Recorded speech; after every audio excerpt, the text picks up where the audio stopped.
The air on Mustafar is thick with ash and the stench of burning flesh. Obi-Wan Kenobi stands ready to strike down the man who was once his brother, his lightsaber humming with lethal intent. Yet, through the chaotic currents of the Force, a sudden, piercing cry reaches him. It is not the rage of Anakin Skywalker, but the fading, desperate heartbeat of Padmé Amidala. Obi-Wan freezes. If he engages Anakin, he might end the Sith threat now, but Padmé will perish, and with her, the last hope for the Skywalker children. He makes his choice. With a surge of speed, Obi-Wan turns his back on his former apprentice, sprinting toward the landing platform where Padmé lies, gasping for air. He finds her clinging to life, her spirit flickering like a dying candle. Channeling every ounce of his remaining strength, Obi-Wan utilizes ancient techniques of stabilization, pouring his own life force into hers. As he works, the roar of a starship engine echoes against the obsidian cliffs.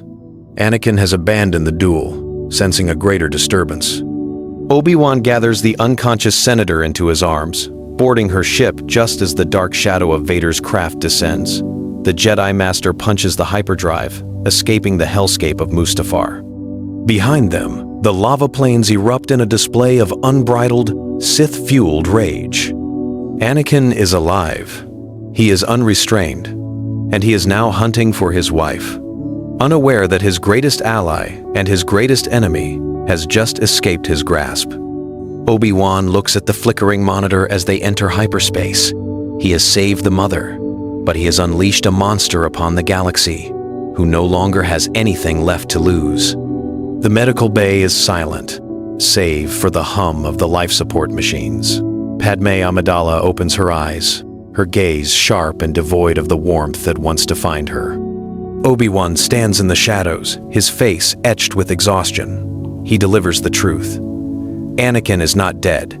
He has become the Emperor's primary enforcer, and the Jedi Order has fallen. There are no tears. There is only a profound, crystalline silence. Padmé's hand brushes the cold metal of the cot as the reality of the youngling's slaughter sinks in. She realizes that the man she loved died long before he stepped onto Mustafar. Her transformation is instantaneous. She looks at Obi-Wan, her eyes burning with a resolve that borders on the dark side itself. "They will pay," she whispers, her voice a hollow echo of the senator who once fought for peace. Obi-Wan tries to speak of patience and duty, but Padmé cuts him off. She no longer cares for the archives or the traditions of the Order. She demands maps, intelligence, and the names of every senator who still fears the shadow of the Empire. The alliance between the grieving Jedi and the vengeful politician is forged in that sterile room. Padmé begins dismantling her own past, burning her identity as a loyalist to the Republic. She is no longer a public servant. She is an architect of collapse. She understands that to defeat a monster, one must become a ghost. As she maps out the Imperial infrastructure, Padmé marks the location of the Emperor's new fortress, preparing a strike that will shake the foundation of the galaxy. Coruscant is a cage of steel and surveillance. Obi-Wan Kenobi moves through the lower levels like a phantom, the twins tucked away in a specialized transport container designed to mask their Force signatures. The weight of his mission presses against his spirit. He is a guardian of a future that may never arrive. He delivers the children to a remote, arid world, entrusting them to those who will not ask questions. Is one thatted one two one thatted one? Is one thatted one 2000? Is one thatted one 2000? Is one thatted one 2000? Is one thatted one 2000? Is one thatted one? Back in the shadows of the core worlds, Padmé Amidala operates under a dozen aliases. She has traded her signature gowns for the drab, functional attire of a cargo hauler. She navigates the dangerous waters of the Imperial Senate, whispering into the ears of officials who are still haunted by the ghosts of the old Republic. The Empire is tightening its grip, purging any voice that hints at dissent. Yet, Padmé is faster. She has infiltrated the logistics networks, feeding false data to the Imperial Security Bureau. She knows that Vader is searching for her, scouring every sector, leaving a trail of destruction in his wake. Every star system he visits is turned into a graveyard in his desperate search for his wife. Obi-Wan keeps his distance, watching through the Force as Padmé turns from a diplomat into a master of espionage. He senses her internal shift, the way she manipulates power with a ruthless efficiency he never imagined. The Republic is dead, but a new, more dangerous organism is growing in the dark, fed by her desire for vengeance. On a distant world, a young Leia feels a flicker of anger that is not her own, a ripple in the Force that signals their father is getting closer. The galaxy knows her only as the Shadow Queen. She is a myth, a ghost in the machine that keeps Palpatine's bureaucracy running. From the hidden command deck of a modified star cruiser, Padmé coordinates cells of resistance across a dozen sectors. She is no longer asking for change. She is demanding the total erasure of the Imperial regime. Her tactics are surgical. She doesn't just destroy Imperial assets, she humiliates them. She broadcasts intercepted messages of Vader's atrocities, turning the common citizens against their oppressors. The Imperial propaganda machine struggles to keep pace with the truth. Padmé understands the game of power better than the senators who once served alongside her. She knows that fear can be mirrored. She walks the halls of her ship like a commander. There is no trace of the pacifist who once stood in the Senate chamber to plead for peace. She wears a blaster at her hip and a cold, calculating look in her eyes. Obi-Wan, acting as her advisor, watches with growing concern. She is becoming an instrument of war, drifting dangerously close to the very darkness they seek to destroy. The Imperial Navy is losing control. Every time Vader descends to crush a rebellion, he finds only echoes of her presence, a recorded message, a sabotaged reactor, a trap laid with perfect precision. The Emperor himself begins to take notice, his interest piqued by this mysterious insurgent who seems to know his every move before he makes it. Padmé stares at a hologram of the Death Star plans, her smile devoid of joy as she realizes how to turn the Emperor's greatest weapon against him. Darth Vader is a caged animal, and the cage is the Empire. He stalks the corridors of the Imperial Palace, his mechanical breathing sounding like a funeral knell. Without the death of his wife to solidify his commitment to the dark side, his mind is fractured. He is not the cold, calculating servant Palpatine envisioned. He is a tempest of unresolved grief and bottomless rage. The Emperor watches from his throne room, sensing the instability in his apprentice. Vader destroys command bridges when missions fail. He executes officers who cannot locate the Shadow Queen.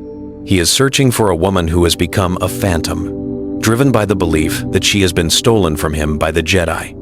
His obsession has blinded him to the political maneuvering occurring beneath his nose. He doesn't care about the Senate, the supply lines, or the stability of the mid-rim systems. He only cares about the signal, the subtle, force-laden breadcrumbs that Padmé leaves to lure him into traps. He is a weapon being pointed at his own master's throat, and he is too far gone to realize it. The friction between the Inquisitors and the Sith Lord grows daily. Vader is becoming a pariah within his own military, a dark god feared more by his allies than his enemies. He is a storm that refuses to break, and the cracks in his armor are starting to show. He is waiting for the moment when the mask finally slips, and he can tear the galaxy apart. Palpatine decides it is time to discard his apprentice, ordering the Inquisitors to track Vader's location and ensure he does not survive the next encounter with the Resistance. The Resistance is no longer a collection of scattered cells. It is an army. Padmé has forged a coalition of worlds that refuse to bow, creating the structure for what will soon be known as the Rebel Alliance. She stands before the assembled leaders, defectors from the Imperial Academy, rogue senators, and Jedi survivors, her voice ringing with the clarity of a veteran commander. They have secured the Kyber crystal caches and exposed the location of the Emperor's secret laboratory. The tide is turning, and for the first time in 2 decades, the Empire is on the defensive. Palpatine, seeing his absolute control slipping, orders the final acceleration of the Death Star project. He realizes that fear alone will not hold the galaxy together anymore. He needs total annihilation. Padmé works 18 hours a day, her health suffering under the immense pressure of the rebellion. She is the heart and the mind of the cause.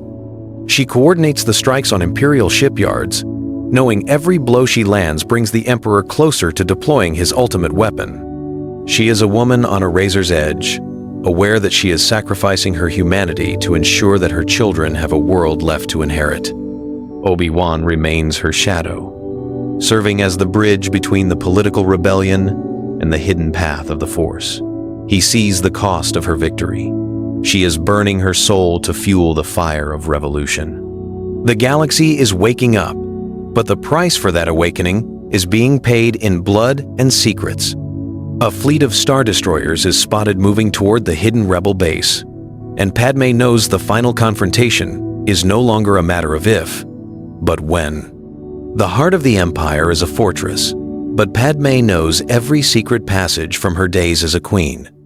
She moves through the ventilation shafts of the Imperial Palace, a blaster pistol in one hand and a thermal detonator in the other. Her goal is clear: to draw Vader into a confined space where his power is limited by the very architecture he protects.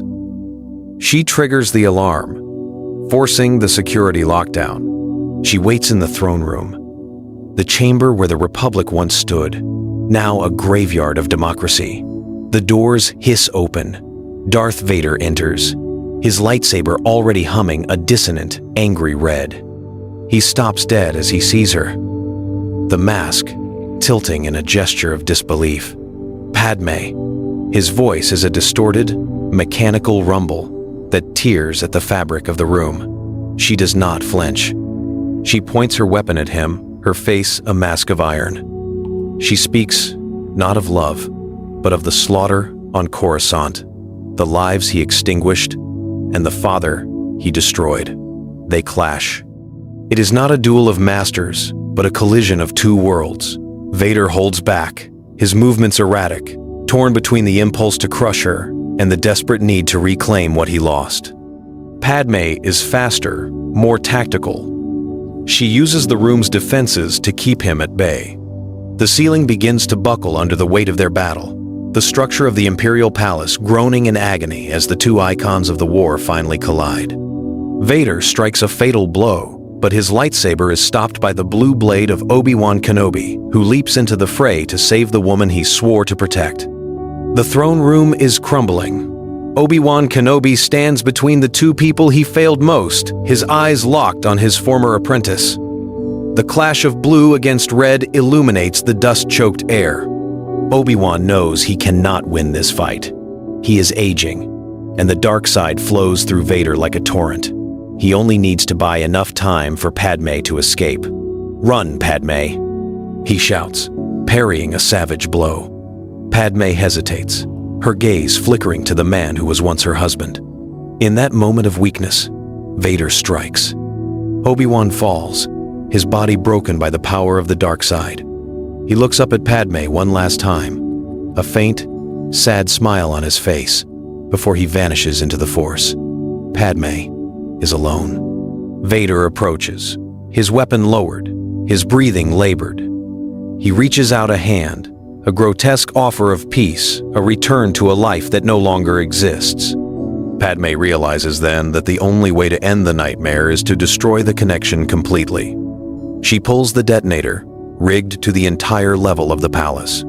She looks at him, her voice steady. "The children are safe, Anakin. You have nothing left." She presses the trigger. The explosion rocks the planet, the sound echoing through the capital like a funeral bell. As the floor gives way and the inferno consumes them, the galaxy looks up, waiting for the shadow to lift, wondering if the cost of their freedom was the very people who fought for it. Amidst the ruins of the palace, a single, blackened respirator lies silent on the floor, while on a distant desert world, two children look at the sky as the dark clouds begin to break.